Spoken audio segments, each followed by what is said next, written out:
কংগ্ৰেছে ন্যায়ৰ প্ৰক্ৰিয়াটোৰ লগত ন্যায় যদি থাকিলেহেঁতেন আমাক উপদেশ দিলেহেঁতেন যে এইটো কাম কৰক সিটো কাম কৰক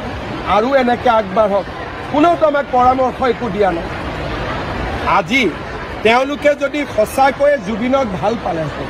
আমাক 10টা পৰামৰ্শ দিলেহেঁতেন মোক সাক্ষাৎ কৰিলেহেঁতেন যে মুখ্যমন্ত্ৰী মহোদয় এনেকৈ কৰক এনেকৈ কৰক এনেকৈ কৰক কোনোতো পৰামৰ্শ নাই কোনোতো এডভাইচ নাই খালি তেওঁলোকে ভাবি আছে যে এইটো দি আমি ইলেকশ্যনৰ বৈতৰণি পাৰ হ'ব লাগে মূৰ্খৰ স্বৰ্গত বাস কৰি আছে যোৱা কেইদিনমানৰ পৰা কংগ্ৰেছৰ ব্যক্তিসকলে আমি দুখীয়া মানুহক মিঠাতেল দিম বুলি কওঁতে আমাক ইটিকিং কৰি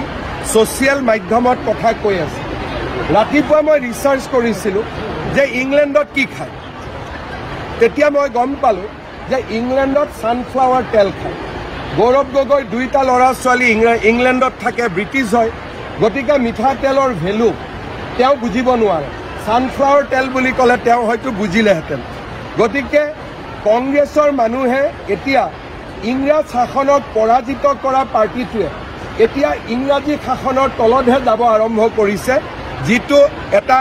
হাঁহি উঠাও কথা আৰু দুখ লগাও কথা